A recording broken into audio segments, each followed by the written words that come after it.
Baie welkom aan ons online kykers, ook by hierdie geleentheid vanoggend. Dis die tweede Sondag in Lydenstyd. Dis Sondag 1 Maart 2026. En jy is baie welkom om vanoggend saam met ons ook die Here te aanbid wanneer ons as 'n geloofsgemeenskap bymekaar is, om Jesus ook te volg op sy lydingsweg. En telkens as ons hom volg, as ons agter hom aanstap, dan hoor ons sy woorde waarin hy ons uitnooi en sê, volg my. Volg my, en ons het dit altyd gesing, waar hy lei, daar sal ek meegaan, gaan ek met hom, tot die eind. So as Jesus vra, volg my, dan beteken dit lewenslange verbintenis, 'n stap saam met hom. As ons op hierdie tweede Sondag in Lydenstyd bymekaar is, dan wil ons graag uit die Here se woord lees en pertinent uit Markus hoofstuk 8 uit. Markus hoofstuk 8, die oudste van die evangelies, en daar wil ons lees vanaf vers 31, en in die 83 vertaling sê dit onder andere dat dit die eerste keer is dat Jesus sy kruisiging aankondig. En hoe weet ek, jy gaan dadelik sê, maar ek weet redelik wat in hierdie gedeelte gebeur, maar ek dink dit is belangrik dat ons dit net weer bietjie plaas, kyk wat gebeur vooraf, en dan uiteindelik kyk en sê, maar hoe wil jy die Here my en jou help? Hoe wil hy ons bystaan in ons lewe? So met jou Bybel voor jou oop, of net dood ontspanne waar jy sit, kom ons buig net ons hoofde en dan bid ons saam. Here, baie dankie vir die wonderlike voorreg om u kinders te mag wees. Dankie dat ons seuns en dogters van die Allerhoogste genoem kan word. Geliefdes, bemindes. Mense waarvoor die Here sy lewe gegee het. Mense vir wie Jesus homself leeg gemaak het. Met 'n prysgawe, met 'n selfprysgawe, met 'n liefdevolle leegmaak van homself. En dankie dat dit die weg gebaan het, dat ons ook ingenooi word in die beweging van die Vader, die Seun en die Heilige Gees, dat ons kan lewe as mense wat vervul is met die Heilige Gees. Hy sê dit ook, dat as ons die Gees het, laat die Gees ook ons gedrag bepaal. En daarom vra ons vanoggend, Heilige Gees, kom werk in ons lewe, kom praat vanoggend met ons opnuut en lei ons. Lei ons om Jesus te volg. Help ons om iets te verstaan van die diepte van die evangelie. Iets ook van die koste van disippelskap, die koste van wat dit beteken om Jesus te volg. Seën ons in ons saamwees tot eer van u naam. Amen. Vriende, kom ons lees saam Markus 8, Markus 8, vers 31. Jesus het hulle toe begin leer dat die Seun van die mens baie moet ly. Nou sê hulle vir ons, onder wie sou hy ly? Dat hy deur die familiehoofde en die priesterhoofde en die skrifgeleerdes verwerp moet word en doodgemaak moet word en 3 dae later moet opstaan. Goed, so dis wat gaan gebeur. So vers 31. Vers 32 hoor ons die volgende, belangrik, hy het met hulle hieroor reguit gepraat. Met ander woorde, ons sou in Afrikaans vandag sê, Jesus het nie doekies omgedraai, toe hy vir hulle vertel het, wat uiteindelik sou gebeur nie. Volgende, hy het gepraat, wat gebeur? Toe het Petrus hom op sy geneem en hom begin berispe.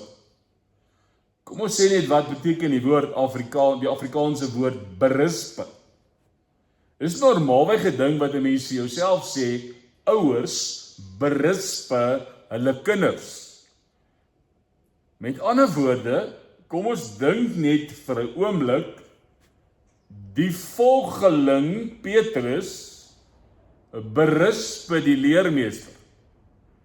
Hy sê vir die leermeester, nee, is nie hoe dit werk nie. So hoor mooi, Petrus het hom berispe.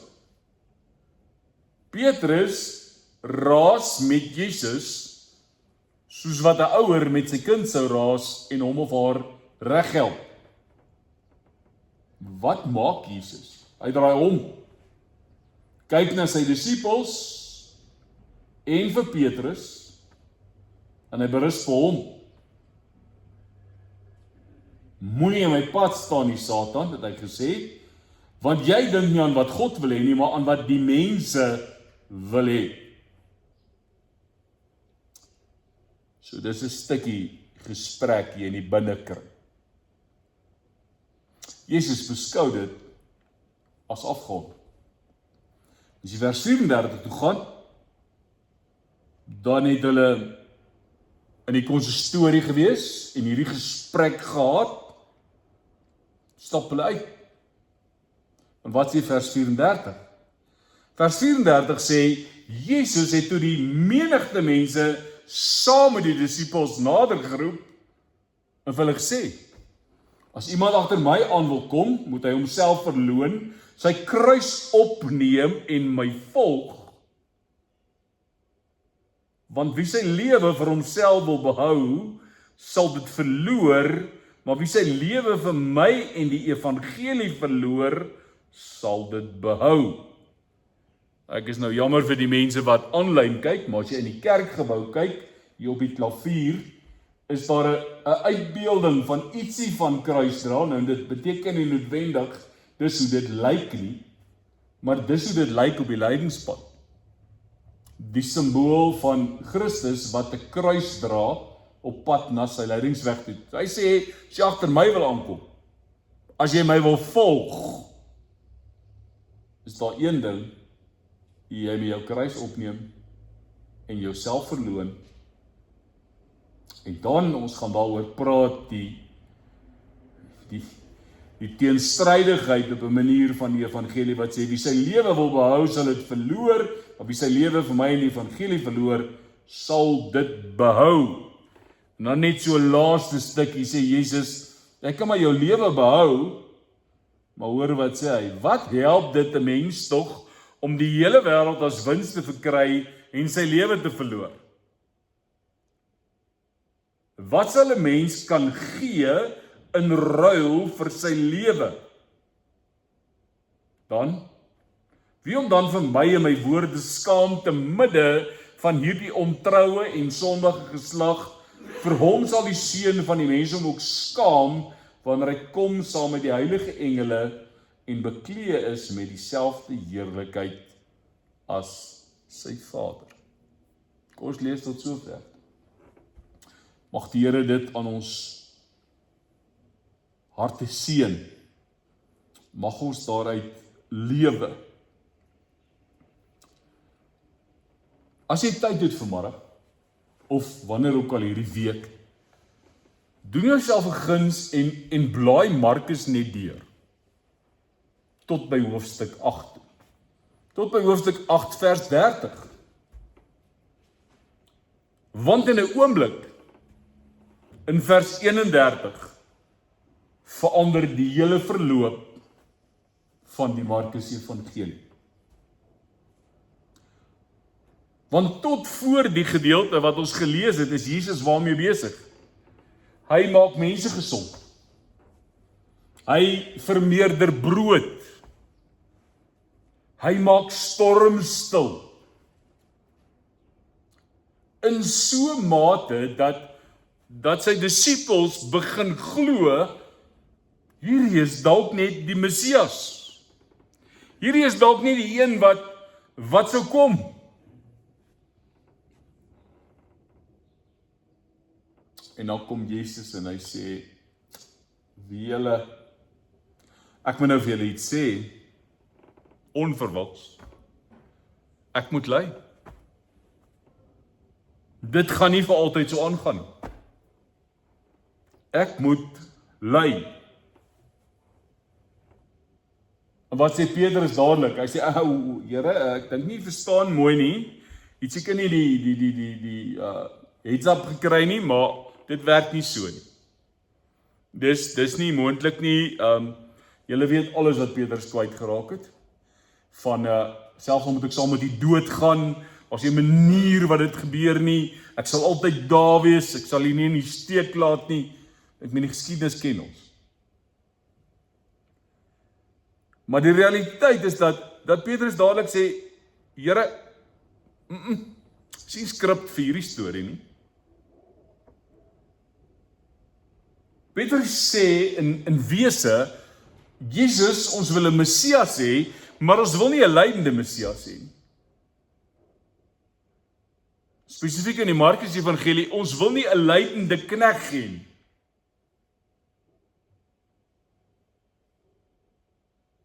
Nou hoor jy iets van die hele Markus Evangelie, dis 'n ondertoon. Christus as die lydende knegg van God. Kom om diens te lewer. Kom om sy lewe af te lê vir die mense. Nou wil ek net nog sê, daar's 'n misverstand. Daar's so 'n ding wat ons sukkel om te verstaan. Ons wil Jesus volg, terwyl alles logies, wetenskaplik beredeneerd is. Terwyl ek kan verklaar, terwyl ek oorsaak en gevolg het, en 1 + 1 is 2. Ek sal Jesus volg solank dit goed gaan en ek suksesvol is, en solank soos wat die pad sin maak.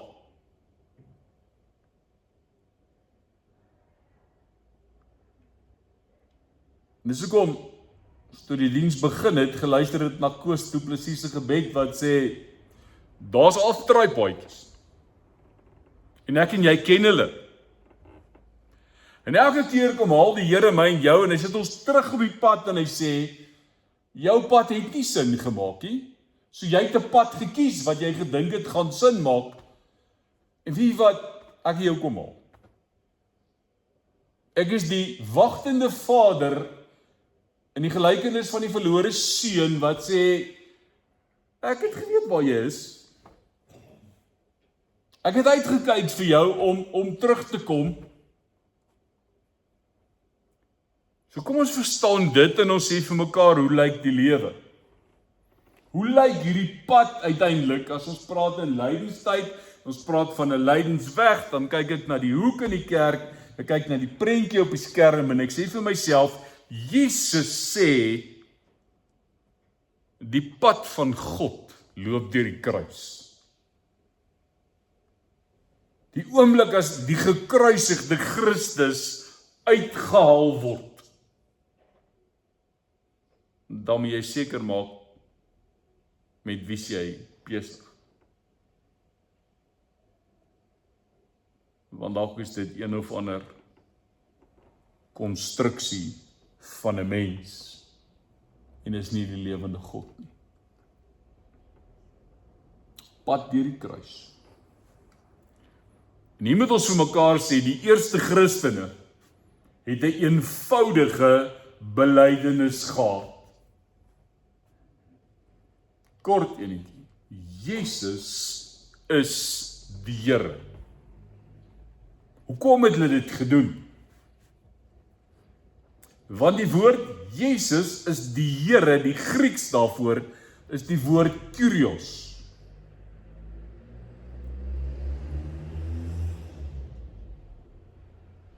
En dit was nie net 'n geestelike uitspraak. Onthou, waar leef hulle? Hulle leef in 'n wêreld waar Caesar die hoof is. So in die leefwêreld waar hulle was, sou hulle telkens gehoor het, Caesar is Lord. Caesar is Kyrios.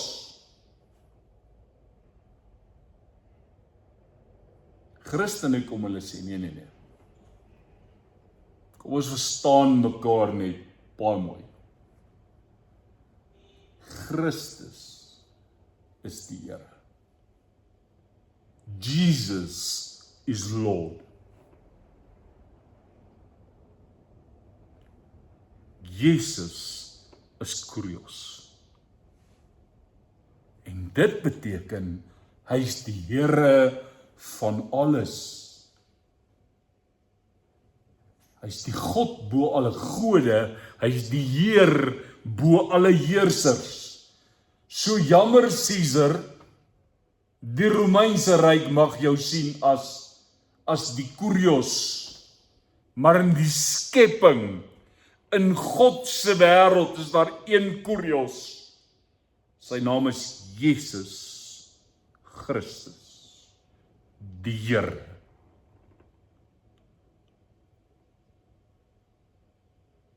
Hy is die Here van alles. Selfs in my lyding, selfs in my onsekerheid, selfs as ek uiteindelik 'n pad deur die woestyn moet stap.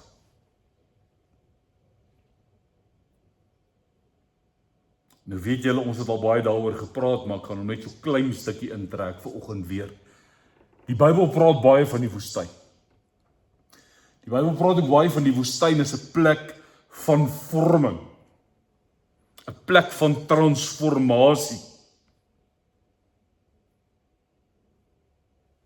En onthou julle, ek hoop julle onthou, maar kom ons sê dit vir mekaar, Israel moes deur die woestyn trek, voor hulle uiteindelik by die beloofde land sou uitkom.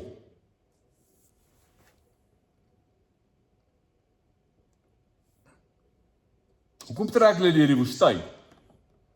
Ek dink daar's 'n paar logiese redes as jy dink aan die goue kalf en hulle ongehoorsaamheid en noem dit als. Maar hulle trek deur die woestyn, nie omdat God hulle gelos het nie, maar omdat God besig is om hulle in die woestyn te vorm.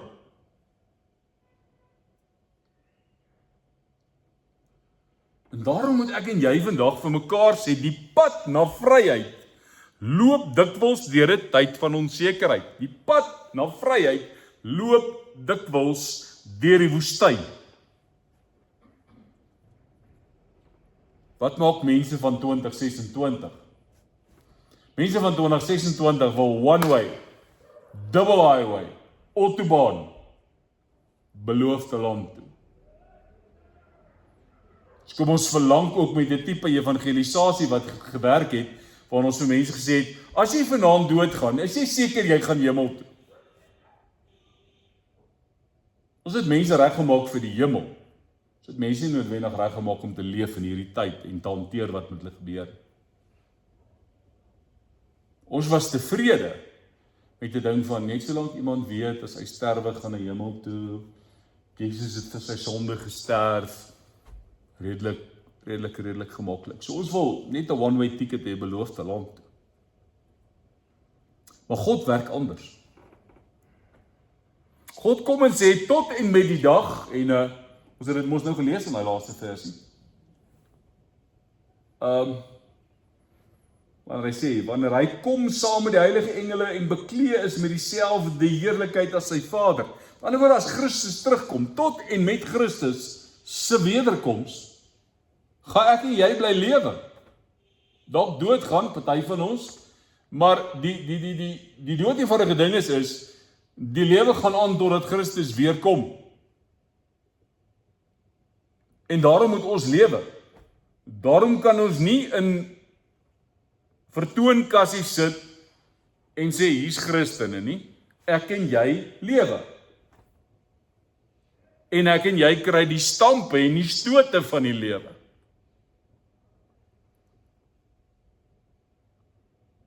So God leer my om te vertrou.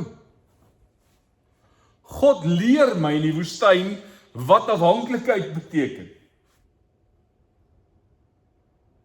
Hy leer my in die woestyn om elke dag weer manna en kwartels te ontvang.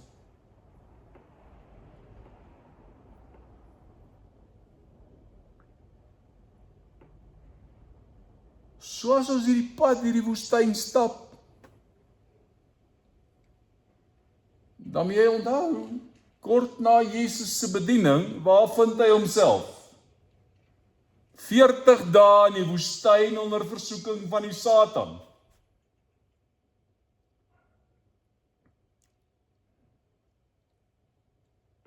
So dis hoekom hy onder andere sê, volg my. As die woestyn oor jou pad kom, raak rustig, want jy's nie die enigste een wat in die woestyn is. Jy gaan ook nie net een keer in die woestyn wees nie. Maar Jesus wys hoe hanteer mens die woestyn.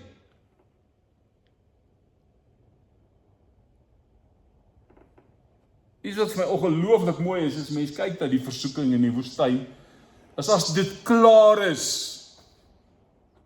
as Jesus letterlik na liggaam en siel uitgeput is,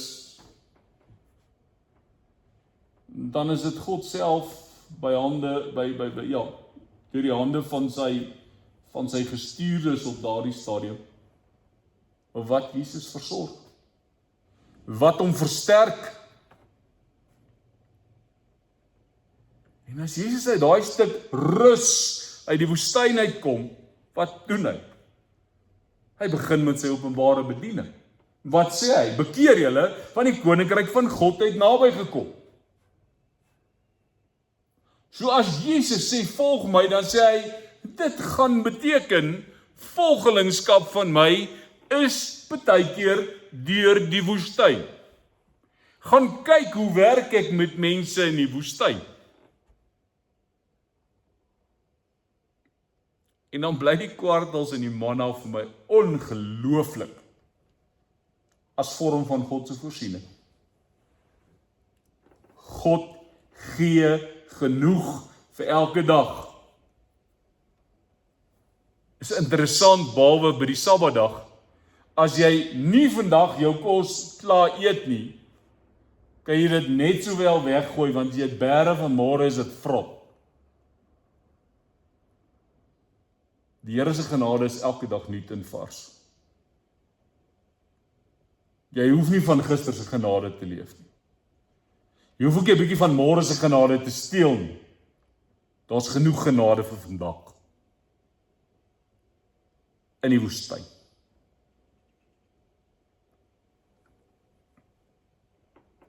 So ontvang jou manna. Jy sal baie mooi weet, as jy met opgaar. As jy iewester vir nog 'n dag moet hou. So Jesus sê, volg my, as iemand agter my wil aankom.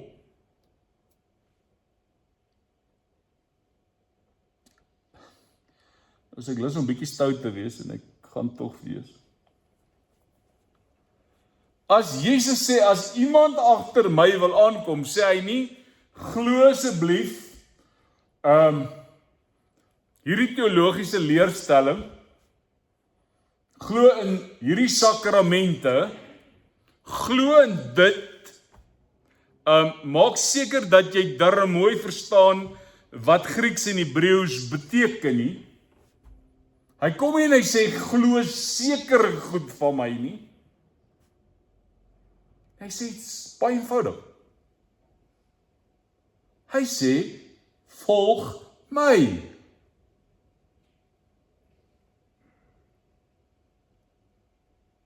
En die dag as hy sê, volg my, dan sê hy nie vir jou, hier's die user manual, en as jy hom nou opgeswat het, gaan jy die beste moontlike volgeling van my word nie. Jesus sê, ons leer algaande, volg jy my nie. Stap net agter my aan. Ek stap langs jou. Hy mooi seun wat sê ek is bo jou, ek is onder jou, ek is langs jou, ek is agter jou, ek is onder jou, ek is voor jou, ek is in jou. Volg my net. Ons loop saam, ons leer saam, ons verander saam. En die wonderlike, dis nie 'n pad van mag nie. Dis nie 'n pad waar God jou forceer om sekere goeders te doen nie.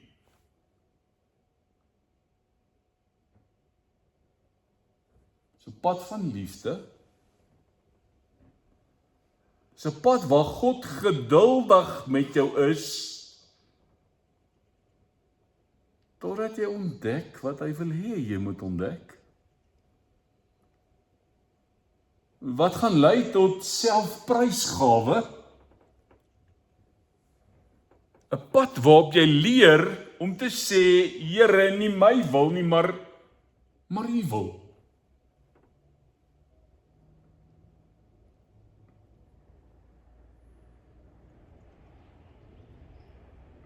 En dan laat Jesus die koppe draai. Wanneer hy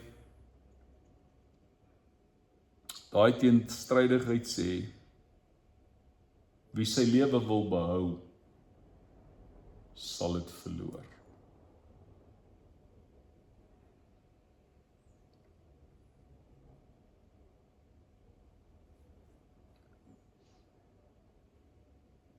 Enetjie terug.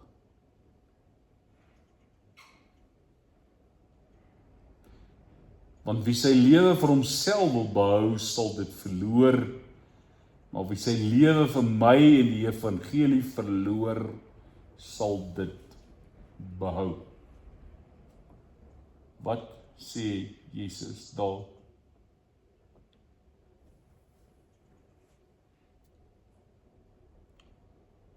Jesus sê, die wêreld waar mense in 2026 in lewe, is 'n wêreld wat sê, beskerm jou lewe, beheer jou lewe, verseker jou lewe.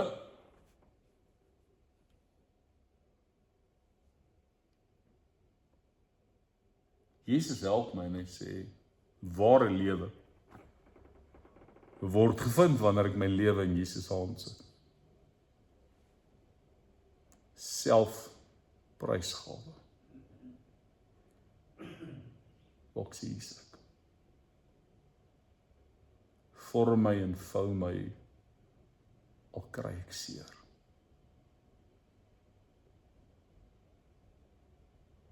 Ek is liewer 'n skewe pot, gevorm in die hand van die pottebakker, as 'n perfekte pot, geskep deur AI.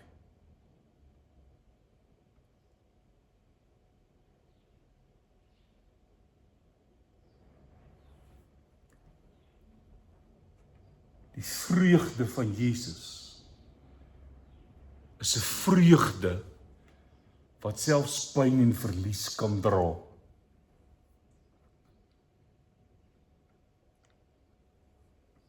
Dis 'n vreugde wat uit die huis van liefde kom en nie uit die huis van vrees nie.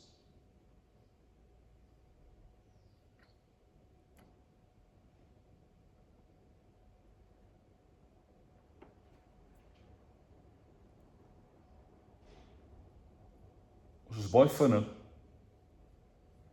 om te sê daar's 365 beloftes in die Bybel wat sê moenie bang wees. Ons is ver van om te sê daar's een vir elke dag.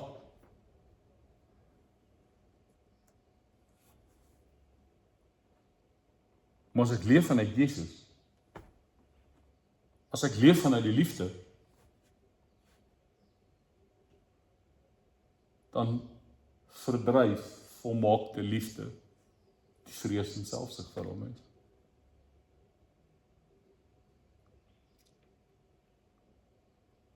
So die moenie bang wees is om vir jou te sê, Onthou net, God is in beheer. Daarom is die evangelie van Jesus Christus nie 'n bangmaak evangelie nie. Dis nie 'n skrikmaak met hel toe gaan.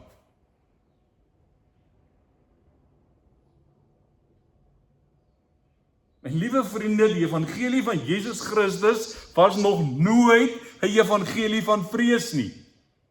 Dit was nog nooit iets waarmee ons mense moes bang maak nie.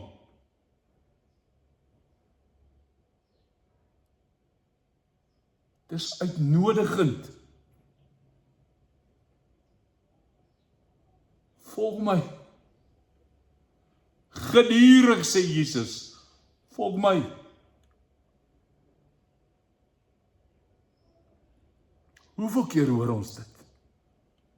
Maar dan dink ek, ag, weet jy, daar's 'n begrafnis wat ek moet hou, ek het 'n paar beeste gekoop, ek het 'n lekker wildsplaasie gekoop. Ag Here, laat ek nou net eers die transport en kaart en transport van die wildsplaas gaan afhandel. Kan ek net gou-gou ouma se begrafnis en se boedel afhandel? Sê die Here, weet jy kan dit doen, maar jy kan my volg terwyl jy dit doen. En dit laat my terugkom by die hele ding van wanneer Jesus sê, gaan die wêreld in en maak die mense my disippels. Dis nie 'n ding wat hy sê, weet jy, los nou alles, gaan op 'n mission en dan weet nou gaan maak ons disippels nie. Hy sê nee, hy sê algaande. Wat sê hy? Hy sê, waar wil jy gaan? Terwyl jy my volg, terwyl jy besig is. Maak jy disippels. Dis nie 'n spesifieke oomblik van, ek gaan nou vir Jesus getuig nie, en ek het nie eens, jy weet, ons sê mos, jy weet, Moses het ook gesê, ek hakel. Sê die Here, Moses, gaan nie oor die hakel nie. Amper sê ek, broer, gaan jy? Doen net wat ek vir jou sê. Volg my. Ek dink, hy sou baie keer verby sê, vertrou my.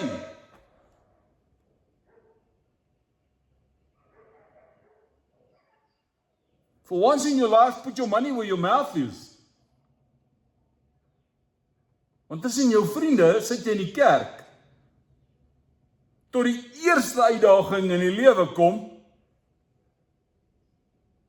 en dan vra ek baie keer, maar wat het jy vir 40, 50, 60, 70, 80 jaar gedoen? En hier waai die geringste windjie, en jy's geratteld tot in jou wortels toe. En skielik weet jy nie wat om te doen nie. Wat het in jou geloofslewe gebeur? Wat het in jou verhouding met Jesus Christus gebeur, dat ons so maklik deur golwe op en afgeslaan word? Terwyl ons eintlik redelik standvastig moet wees. En as hierdie goed gebeur, sê maar, ek is mos op reis. Ek weet wie is my reisgenoot. Ek weet wie reis saam met my.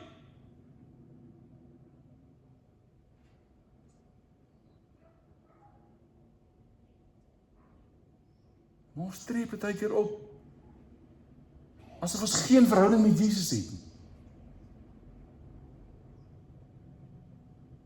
Ons ken die storie, en ons kan dit vir mense vertel, en ons kan met hulle daaroor beklei, omdat ons verskil oor hoe ons daaroor dink. Maar my genade,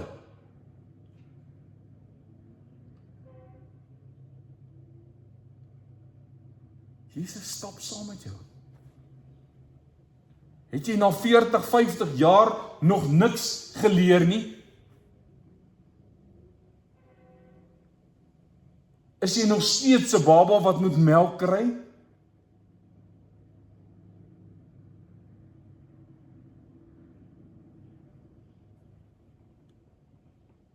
Dis hoekom Jesus hier moet sê, wie sy lewe wil behou, gaan dit verloor. Want raai wat? Jy vertrou nie vir God nie.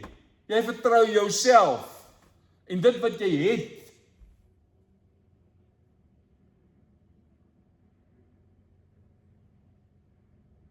wie sy lewe ter wille van my en die evangelie verloor, sal dit behou.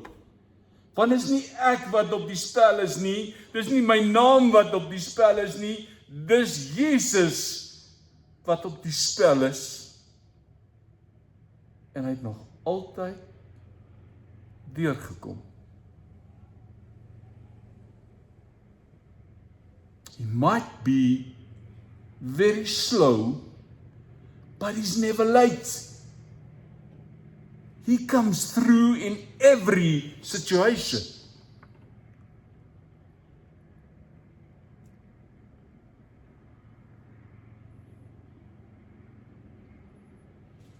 En dan moet jy leef in die huis van liefde, moet jy iets verstaan van, dit gaan nie oor my nie, ek kan man my lewe, want dis terug wat ons by Jesus gedoen het, hy het dit vir ons kom wys. Gaan lees maar weer Filippense 2, hy het homself leef gemaak, selfopofferende liefde, hy was gehoorsaam tot die dood, ja die dood aan die kruis.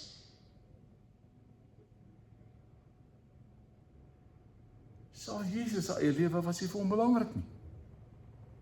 Hy het dit afgelê. Hy het sy bestaan op God gelyke wyse nie beskou as iets waarin hy moes vashou nie. Nee, hy het dit laat gaan, hy het homself leeg gemaak. Ons sou in vandag se terme sê, hy het homself gedreineer, hy was dol leeg, hy het elke druppel wat in hom was, wat hy vir ons kon gee, het hy gegee, tot sy dood aan die kruis. Tot hy uitgeroep het, dis volbring.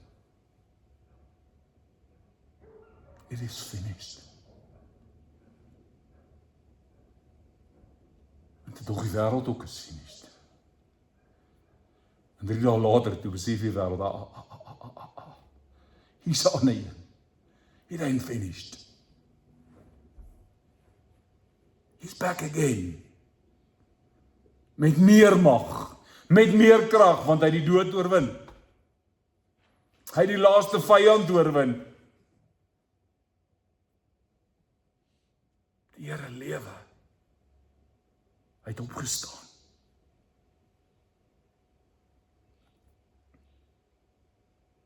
En dit maak, dat terwyl ek en jy op hierdie pad is, dat ons kan sing. Dit maak dat ek sê, soms wil ek net jubel. Daar's 'n loflied, al is my siel moedeloos. Want as goeie Habakuk wat ons help en sê, nogtans sal ek sing.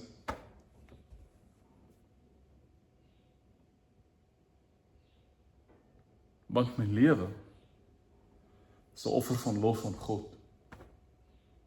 My lewe is 'n lewe van dankbaarheid vir my verlossing wat ek in Jesus Christus ontvang het deur sy opstanding. En daarom is ek geroep om hom te volg. Daarom kyk mense na ons en hulle sê, hoe tree julle in 2026 op?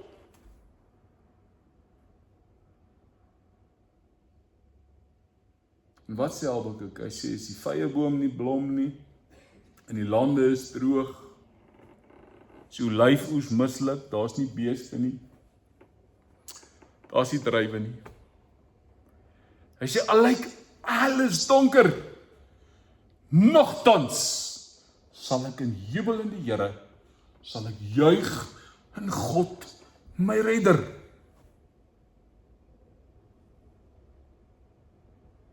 Hoekom? Nie omdat alles reg is nie. Nie omdat ek alles kan verstaan en met logika en wetenskaplik kan verklaar nie, omdat ek dit verstaan nie.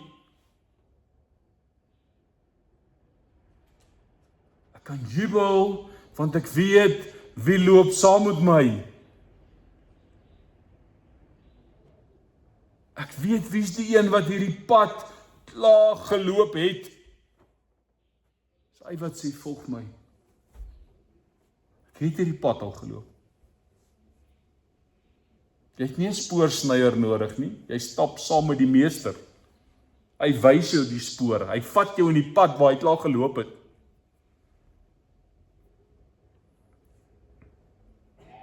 So vandag, lydenstyd, is 'n uitnodiging om net weer te hoor as Jesus sê, volg my.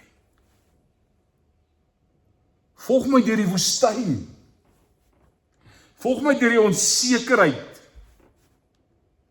Volg my na die nuwe lewe, want aan die ander kant van die kruis staan daar altyd 'n opstand.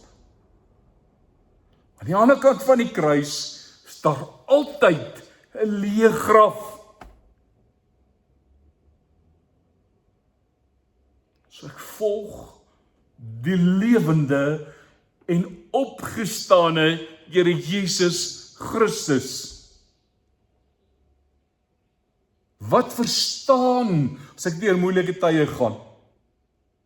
Ek hoor hom nêrens sê, ruk jouself reg, kom net deur hierdie goed, kom net by. Hy sê, weet net, ek het begrip. Gaan lees maar daai gedeelte wat sê, hy is die hoëpriester wat met ons medelee het. Hy sê, ek verstaan waardeur jy gaan. Selfs al verstaan jy nie. Maar weet jy, ek is by jou. Jy is nie vir 1 sekonde alleen nie. Meeste van die goed in jou lewe wat jy teergaan, het ek aan my lyf gevoel.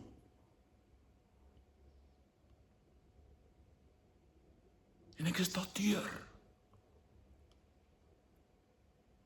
En dis vir jou, as my geliefde seun en dogter, ook moontlik.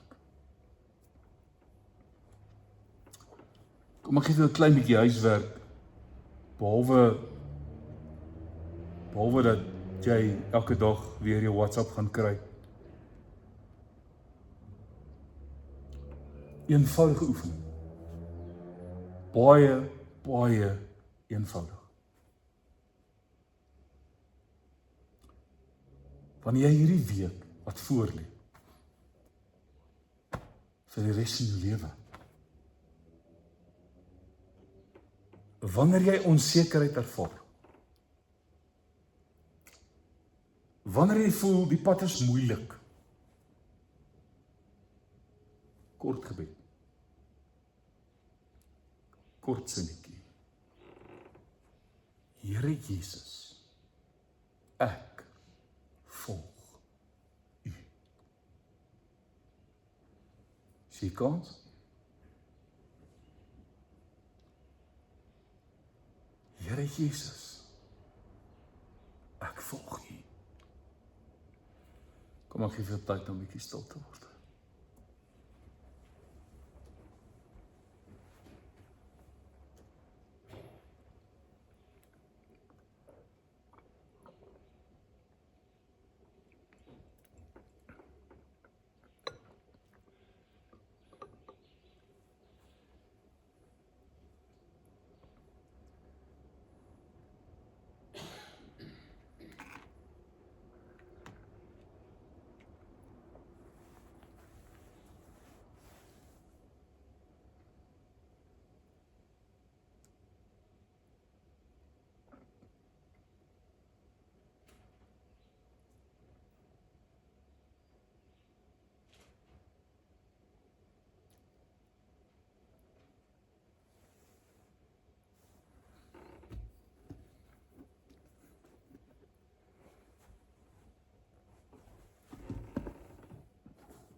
Here, ek wil vandag saam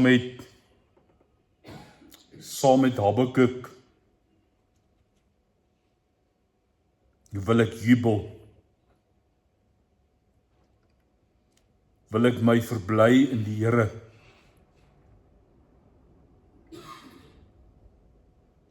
Sal ek juig oor God my redder.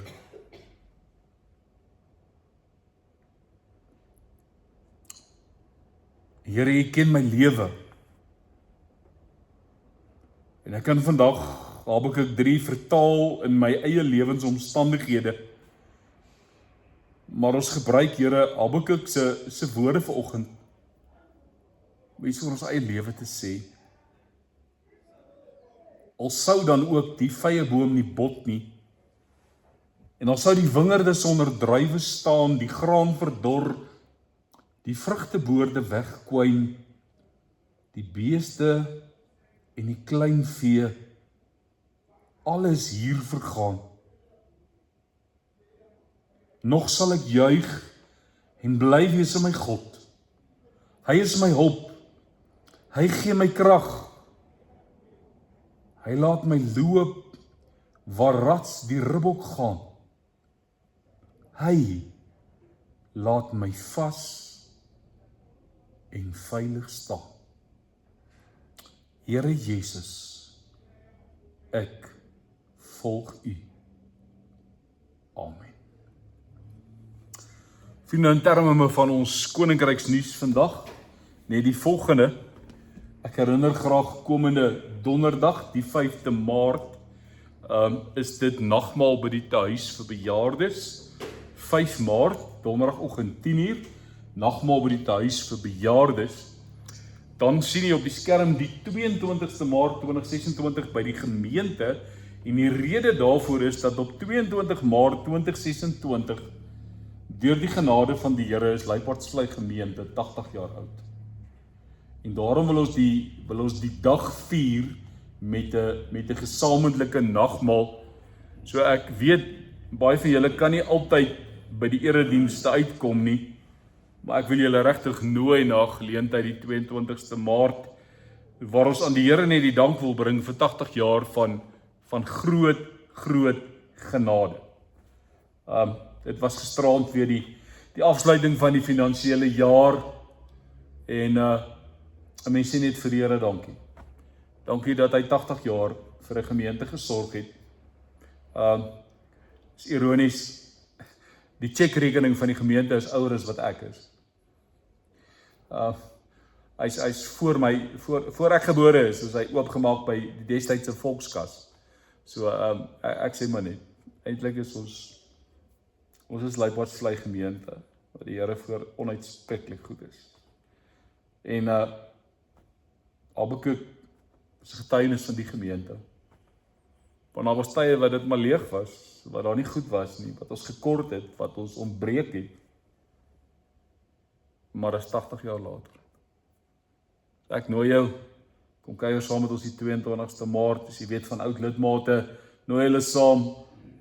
Ons gaan nou nie 'n massiewe 80 jaar verjaarsdag toeken nie, maar ons gaan saam nagmaal vier, en ons sal na die tyd 'n teekie en 'n koffietjie drink en dalk elkeen 'n cupcake eet, maar dit is uiteindelik is dit nie oor die partytjie nie, dit gaan oor die lof van God, wat ten spyte van alles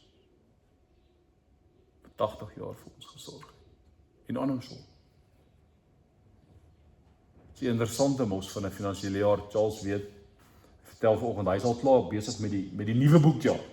Ons het al net eers gister aan die ou een afgesluit, maar hy is klaar besig met die nuwe een. En uiteindelik net te sien, en ek wil vir julle baie dankie sê, en ek sal dit die 22ste ook doen. Maar dis net fenomenaal, hoe die finansiële jaar gisterand geëindig het, en 'n minuut na 12 te begin 1 Maart se nuwe finansiële jaar, en die Here het al klaar vir die nuwe finansiële jaar ook al klaar voorsien. So, vandag wil ek sê, dankie Vader, ek hoef dit nie te verklaar en te verduidelik nie. Dit is God wat sorg. En ek is vir hom baie lief. En op 'n manier is hy vir my baie lief. Verstaan dit nie altyd nie. Maar hy is vir jou lief. So, kom celebrate saam met ons die 22ste Maart. Maar Charles, vir jou en Pieter, ons sien mekaar donderdagoggend by die huis. Julle is 100 dae, baie dankie. Dan belangrik, daar is nog so 'n spannetjie by mekaar, ons bestuursraad. Ons moet ons eerste vergadering hou vir die jaar, die 11de Maart 2026. Die Dominee kan dit reg, sodat dit 2 Sondae afgekondig word. So, julle is welkom om saam met ons te kom kuier die bestuursraad, die 11de Maart 2026, dat ons net al die goedjies by mekaar kry vir die jaar. Dan, belangrik, onthou net, jy kry elke dag, kan jy 'n kort WhatsApp gedagte ontvang, waar ek jou help om 'n stukkie te lees, bietjie te dink, te wag op die Gees, te bid, en dan iets te doen of te leef. En is baie keer vir my nou nodig en ek kom agter dit help nogal dat jy Woensdag weer die skakel van Sondag se erediens kry, net so 'n bietjie die ding weer gaan deurdink en deurkyk. Jy hoef hom nie weer te kyk nie, maar dit is daar, dit is tot jou beskikking. Dis krities net belangrik dat jou nommer op my foon gestoor is en my nommer op jou foon gestoor is. 08365408006, want dan kan ons kommunikeer. Ek sit jou deel van die boodskappe wat ons uitstuur, en ons kan rustig met mekaar kan ons kommunikeer. So ek wil julle uitnooi om saam ook op WhatsApp spesifiek te kuier. Daar's nog die paar van julle wat met SMS'e werk, is ook geen probleem nie. Daar's 'n groepie vir julle ook, so ons help julle. So, maak maar net seker jy het my nommer 08365408006. Ons groet ons aanlyn kykers, ons sien mekaar weer volgende week, die 8ste. Mag die Here u toevou met sy liefde en genade. Totsiens.